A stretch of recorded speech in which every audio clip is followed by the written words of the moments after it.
Hello दोस्तों, कैसे हैं आप लोग। एक बार फिर से स्वागत है आप सभी लोगों का, आप सभी के अपने चैनल सपोर्टिंग ऑफ फार्मेसी में। दोस्तों, आज के लेक्चर आप सभी लोगों के लिए बहुत ही इंपॉर्टेंट होने वाला है, क्योंकि आज हम लोग बात करने जा रहे हैं इंस्ट्रूमेंटल मेथड ऑफ एनालिसिस का, जो आप लोग को यूनिट 1 से लेकर के यूनिट 5 तक का टोटल कंप्लीट 2 नंबर, 5 से 7 नंबर और 10 नंबर का इंपॉर्टेंट क्वेश्चन हम दिए थे, जो कि बोला था बहुत इंपॉर्टेंट है, और बोला था हम कुछ दिन के बाद उन सभी क्वेश्चन को सॉल्व भी करवाएंगे। तो आज के लेक्चर में दोस्तों हम लोग यूनिट फर्स्ट का टोटल कंप्लीट 2 नंबर, 7 से 10 नंबर, 7 नंबर और 10 नंबर का जो क्वेश्चन बनाए हैं उन सभी क्वेश्चन को इसी ही छोटे से लेक्चर में टोटल कंप्लीट सॉल्व करेंगे और आप लोग को याद कराने का भी कोशिश करेंगे। तो वीडियो को पूरा देखना, बहुत सारे क्वेश्चन आपका इसी ही लेक्चर में तैयार हो जाएगा। तो चलिए दोस्तों, स्टार्ट करते हैं। क्वेश्चन तो सभी लोग को पता ही होगा कि 2 नंबर की ये सभी क्वेश्चन हैं और 7 से 10 नंबर के ये क्वेश्चन है। तो इतने क्वेश्चन यूनिट फर्स्ट में आपको अच्छे से तैयार करना है। तो चलिए हम लोग स्टार्ट करते हैं। सबसे पहले 2 नंबर के सभी क्वेश्चन को सॉल्व करेंगे।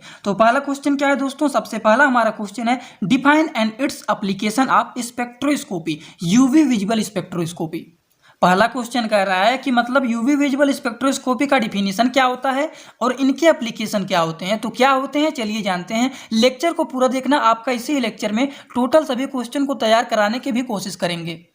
तो अगर आप लोग लेक्चर हमारा देखे होंगे तो आप लोग को याद होगा कि यूवी का मतलब होता है अल्ट्रा वायलेट, ठीक। एंड स्पेक्ट्रोस्कोपी को 2 वर्ड में तोड़ के बताए थे, स्पेक्ट्रम एंड स्कोपी। स्पेक्ट्रम का मतलब होता है लाइट और स्कोपी मतलब होता है डिटरमाइन करना। लाइट को डिटरमाइन करने को हम लोग क्या कहते हैं, स्पेक्ट्रोस्कोपी, ठीक, जिसका डिफिनीशन आप लोग को यहाँ पे समझा दिए थे। और अल्ट्रा वायलेट क्या होता है यहाँ पे बताए थे कि अल्ट्रा वायलेट क्या होता है दोस्तों। अल्ट्रा वायलेट जो होता है इलेक्ट्रोमैग्नेटिक रेडिएशन के फॉर्म में, साथ साथ वेवलेंथ के फॉर्म में ये होता है, ठीक, जिसका कितना होता है 10 नैनोमीटर से लेकर के 400 नैनोमीटर तक ये होते हैं। शार्टर देन कितने होते हैं, that visual light but longer than होते हैं एक्स रेज से। इनके बारे में थोड़ा सा आप लोग को एक पॉइंट और बताया था मैंने कि जो यहाँ पे होते हैं यूवी रेडिएशन, ये प्रेजेंट होते हैं सनलाइट में, और ये क्या होते हैं, it constitute about 10% of total electromagnetic radiation output from the sun, ठीक। तो ये तो हो गया इसका डिफिनीशन, थोड़ा बहुत आप लोग लिख सकते हैं।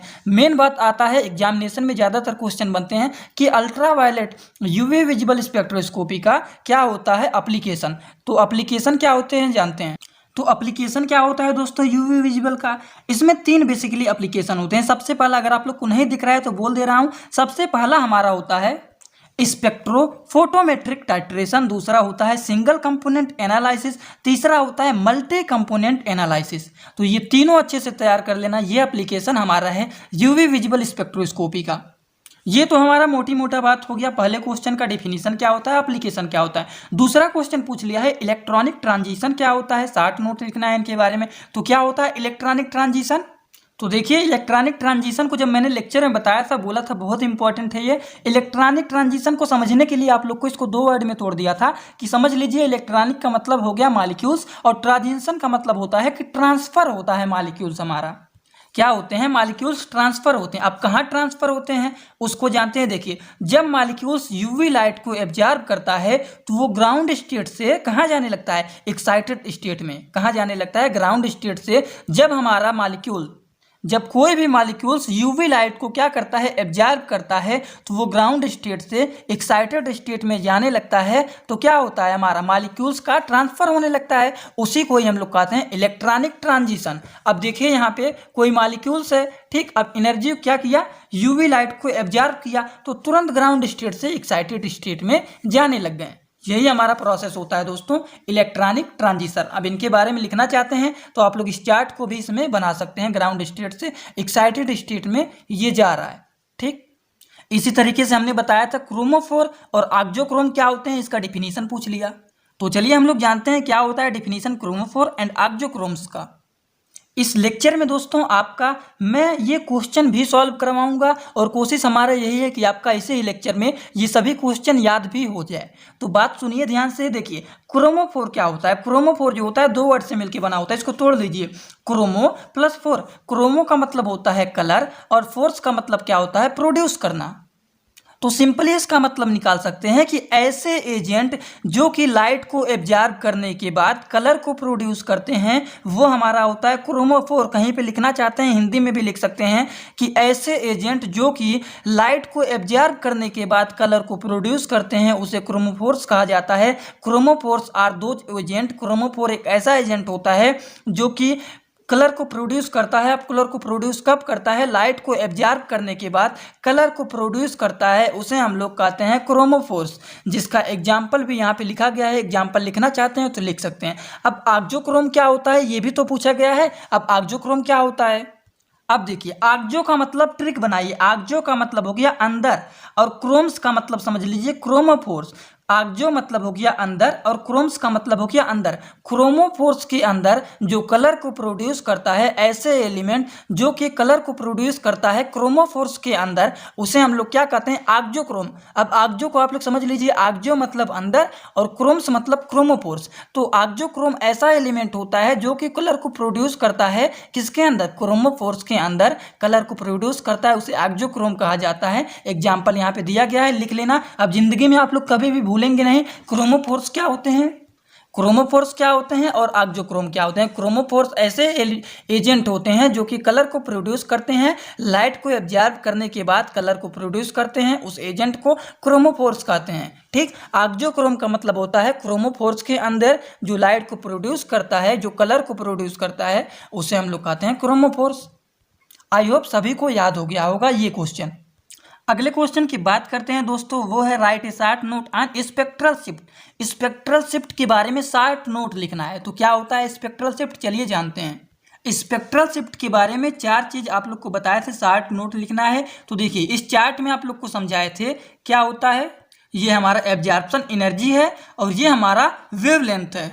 तो आप लोग को सिंपली बताए थे कि जब हमारा ये इंक्रीज होगा तो इसे हम लोग हाइपर, हाइपर का मतलब क्या होता है? ज़्यादा, हाइपर क्रोमिक शिफ्ट। अगर ये नीचे की तरफ आएगा तो हाइपो मतलब कम, ठीक, तो हाइपोक्रोमिक शिफ्ट होगा। लेकिन ऊपर जाएगा तो हाइपर। हाइपर टेंशन आप लोग पढ़े हैं कि नहीं? जब ब्लड प्रेशर हमारा बढ़ने लगता है तो इसे हाइपर टेंशन कहते हैं, ब्लड प्रेशर बहुत ज़्यादा हो गया है। उसी तरीके से ये जब इंक्रीज होगा इसे हाइपर क्रोमिक शिफ्ट कहा जाता है, और जब नीचे की तरफ आएगा तो ये हमारा होता है हाइपोक्रोमिक शिफ्ट। और जब इसका वेवलेंथ यहाँ पे ये बढ़ेगा तो ये क्या होता है? बैथोक्रोमिक शिफ्ट, जिसे रेड शिफ्ट भी कहा जाता है। और ये क्या होगा? इंक्रीज होगा, डिक्रीज होगा तो ये हाइपोक्रोमिक शिफ्ट होगा। हिप्सो बोला जाएगा, ठीक। हाइपोक्रोमिक शिफ्ट ये है, ये हिप्सोक्रोमिक शिफ्ट है, जिसे ब्लू शिफ्ट भी बोला जाता है। अब कभी कभी एग्जाम में पूछ लेता है what is red shift and hypsochromic shift, तो इसके बारे में 2-2 लाइन जो आप लोग को हिंदी में समझाए हैं वो यहाँ पे लिखे गए हैं। यहाँ से 2 नंबर के क्वेश्चन एग्जाम में बन जाते हैं, जिससे आप लोग कंफ्यूज हो जाते हैं कि ये कहाँ से क्वेश्चन बना है, तो इसको पढ़ लेना। तो चलिए दोस्तों, अगले क्वेश्चन की बात करते हैं। Right A short note on quenching. Quenching क्या होता है, इसके बारे में शॉर्ट नोट लिखना है। तो क्विंचिंग क्या होता है? क्विंचिंग जो होता है रिफर करता है एनी प्रोसेस को जो कि रिड्यूस करता है, that reduce the fluorescence intensity, जो कि फ्लोरोसेंस की इंटेंसिटी को क्या करता है? रिड्यूस करता है। अब किनके कारण करते हैं? यह अक्सर पीएच के कारण, concentration, temperature, presence of O2, ETC, इन सभी की वजह से क्या करते हैं? फ्लोरोसेंस की इंटेंसिटी को रिड्यूस करते हैं, ठीक, यही होता है। कभी कभी क्विंचिंग का क्लासिफिकेशन भी पूछ लेता है, तो क्लासिफिकेशन में क्या लिखेंगे? कोलिशनल क्विंचिंग होता है, स्टैटिक क्विंचिंग होता है, कंसंट्रेशन क्विंचिंग होता है एंड केमिकल क्विंचिंग होता है। डिटेल पूछेगा तो आपका लॉन्ग में पूछेगा, जिसे लेक्चर में बताए थे, पढ़ लेना, याद आ जाएगा। देखिए, अगला क्वेश्चन है, 6वां क्वेश्चन है, फैक्टर अफेक्टिंग फ्लोरोसेंस। फ्लोरोसेंस का फैक्टर अफेक्टिंग क्या है, चलिए जानते हैं क्या है इसका फैक्टर।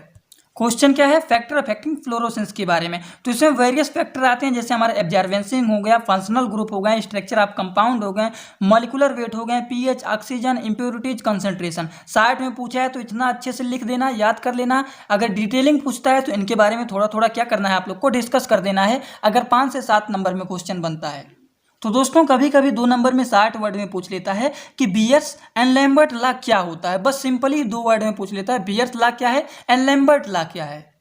तो अगर सिंपली पूछता है बियर्स लॉ क्या होता है, तो ये सब बनाने की आप लोग की आवश्यकता कुछ है नहीं। सिंपली आप लोग को ये पॉइंट लिख देना है कि बियर्स लॉ क्या कहते हैं। According to Beer's law, absorption of any monochromatic light is directly proportional to the concentration of sample, ठीक। A is directly proportional to the concentration, ये हमारा पहला। और लैम्बर्ट लॉ में क्या होता है? लैम्बर्ट लॉ में सीधा सीधा होता है, according to Lambert law the decrease the intensity of directly proportional to the, यहाँ पे क्या हो जाएगा, directly proportional to the path length. तो A is directly proportional to the path length, आप लोग को यहाँ पे दिखा देता हूँ, नहीं तो कहेंगे कहाँ से ये बोल रहे हैं। ठीक, ये आप लोग पहला पॉइंट केवल तैयार कर लेना और ये लिख देना जरूर, यही होता है। वहाँ पर A is directly proportional to the C रहेगा, कंसंट्रेशन ऑफ सैंपल, और यहाँ पे पाथ लेंथ है। ठीक, तो 2 नंबर के सभी क्वेश्चन यूनिट फर्स्ट के सॉल्व कर लिए। चलिए 7 से 10 नंबर के क्वेश्चन को देखते हैं। चलिए पहले हम लोग वेरी लॉन्ग क्वेश्चन जो आते हैं, जैसे 10 नंबर के क्वेश्चन बन जाते हैं, तो उन क्वेश्चन को देख लेते हैं। केवल 2 ही क्वेश्चन वेरी लॉन्ग में है। तो सबसे पहले हम लोग बात करेंगे instrumentation of UV visible spectroscopy. बहुत शॉर्ट क्वेश्चन है, लेकिन ये आपके एग्जाम में 10 नंबर में क्वेश्चन आ चुका है, इसीलिए अच्छे से इसको तैयार कर लेना। Instrumentation of UV visible spectroscopy में आप लोग को बताए थे कि देखिए इंस्ट्रूमेंटेशन में ये सब 2-4 पॉइंट बताए थे, लेकिन कंपोनेंट इसके बहुत ही इंपॉर्टेंट होते हैं, जिसे आपको तैयार करना है। सिंपली आपको याद कर लेना है कि इसमें एक लाइट लगा होता है। अब मान लीजिए अपने घर में आप लाइट को जलाएंगे तो लाइट तो पूरे घर में रोशनी देगा, लेकिन हमें रोशनी को पूरा घर में नहीं भेजना है, हमें लाइट को सैंपल में भेजना है। तो कैसे जाएगा, तो इसके आगे हमें लगाना पड़ेगा, क्या लगाना पड़ेगा, मोनोक्रोमेटर लगाएंगे, जो कि लाइट इस पर पड़ते ही इधर उधर नहीं फैलेगा, वो सीधा का सीधा हमारे सैंपल में जाएगा, सैंपल होल्डर में जाएगा। और सैंपल होल्डर में जाने के बाद आगे लगा होता है डिटेक्टर। डिटेक्टर का काम क्या होता है, मतलब लाइट कितना सैंपल में एब्जॉर्ब हुआ ये हमारा डिटेक्टर पता करता है। और इसके आगे लगा होता है रिकॉर्डर। रिकॉर्डर का काम क्या होता है, लाइट कितना एब्जॉर्ब किया है सब कुछ आकर के यहाँ पे शो कर देता है, यहाँ पे लिख देता है। अब इन्हीं के बारे में आपको केवल और केवल डिटेलिंग लिख देना है, और ज़्यादा कुछ लिखने की ज़रूरत नहीं है। आपका 10 नंबर टोटल बन के तैयार हो जाएगा बस इन्हीं से ही। तो लिख लेंगे ना आप लोग, लेक्चर देख लेना, समझ में आ जाएगा, यही बस लिखना है। उसी तरीके से कभी कभी फ्लोरीमेट्री का डिटेल नोट पूछ लेता है कि फ्लोरीमेट्री क्या होता है। लेक्चर देखे होंगे तो आप लोग को याद होगा क्या होता है इसका डिटेल। चलिए थोड़ा सा दिखा देते हैं। तो देखिए यहाँ पे आपका पूरा का पूरा रिवीजन हो जा रहा है, इसीलिए मैंने पूरा यूनिट 1 से लेकर के 5 तक टोटल कंप्लीट सिलेबस करवा दिया हूँ। इसीलिए रिवीजन के लिए सभी क्वेश्चन को सॉल्व करवा रहा हूँ, जिससे आपका एक बार रिवीजन भी हो जाए। तो फ्लोरीमेट्री क्या होता है, फ्लोरीमेट्री जो होता है एक मेजरमेंट होता है फ्लोरोसेंस का। अब किसके हेल्प के द्वारा होता है, फ्लोरीमेट्रिक के हेल्प के द्वारा। तो फ्लोरोसेंस क्या होते हैं और फास्फोरेसेंस क्या होते हैं, ये तो आप लोग लिख ही सकते हैं। क्या होता है फ्लोरोसेंस, देखिए फ्लोरोसेंस का मतलब होता है सिंगलेट एक्साइटेड स्टेट, या फिर इसको सिंपली बोल सकते हैं एक्साइटेड स्टेट से जब हमारा कहाँ पे आता है, ग्राउंड स्टेट में, या फिर सिंगलेट स्टेट कहें, या फिर सिंपली कह सकते हैं ग्राउंड स्टेट में जब हमारा आता है, कहाँ से, एक्साइटेड से ग्राउंड में आएगा तो फ्लोरोसेंस होता है। और फास्फोरेसेंस क्या होता है, फास्फोरेसेंस हमारा होता है, अभी स्ट्रक्चर दिखाएंगे याद आ जाएगा आप लोग को। ये फास्फोरेसेंस होता है ट्रिपलेट एक्साइटेड से हमारा ग्राउंड स्टेट में आता है, वो हमारा फास्फोरेसेंस होता है। थ्योरेटिकल भी इसमें बताए थे, अभी आप लोग को याद आ जाएगा। देखिए क्या होता है फ्लोरोसेंस फास्फोरेसेंस, देखिए एक्साइटेड से जब हमारा ग्राउंड पे आएगा तो ये फ्लोरोसेंस हो जाएगा, लेकिन अगर ट्रिपलेट एक्साइटेड से यहाँ से हमारा आता है नीचे तो ये फास्फोरेसेंस होता है। अब इनके बारे में डिटेल पूछा है तो फैक्टर भी लिख देना है, इनके बारे में पूरा डिटेल कर देना है, वही सब चीज़ आपको लिखना है इसमें डिटेलिंग फ्लोरोमेट्री में। अब देखिए ये तो हो गया हमारा लॉन्ग क्वेश्चन। अब देखिए 60 में आते हैं, थोड़े से 5 से 7 नंबर में क्वेश्चन बन जाता है बियर्स लॉ और लैम्बर्ट लॉ के बारे में डिटेलिंग लिखना है। तो बियर्स लॉ का क्या कहना है, लैम्बर्ट लॉ का क्या कहना है, ये लिख देना है। और इनमें क्या होता है, देखिए बियर्स लॉ में हमारा होता है A is directly proportional to the C, और इसमें क्या होता है लैम्बर्ट में A is directly proportional to the यल।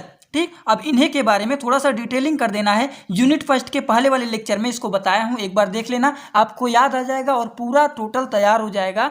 तो इसीलिए एक बार थोड़ा सा आप लोग जा करके यूनिट फर्स्ट का पहला लेक्चर हमारा देख लेना दोस्तों, इंपॉर्टेंट है इसीलिए बोल रहा हूँ। ठीक, अब देखिए डिटेल नोट लिखना है किसके बारे में, क्विंचिंग के बारे में। अब डिटेल नोट पूछा है तो मैंने क्विंचिंग में बता दिया है क्या होता है। ठीक, इनके बारे में भी डिटेल लिखना चाहते हैं थोड़ा थोड़ा 2-2 लाइन, पीएच के बारे में, कंसंट्रेशन टेम्परेचर के बारे में भी लिख सकते हैं। ठीक, अब क्लासिफिकेशन सीधा सीधा उठा लीजिए क्विंचिंग का। क्लासिफिकेशन क्या होता है, क्लासिफिकेशन 4 होते हैं, और चारों के बारे में क्या कर देना है, बस थोड़ा थोड़ा इनके बारे में डिटेलिंग डिस्कस कर देना, आपका पूरा का पूरा नंबर बन के क्या हो जाएगा, तैयार।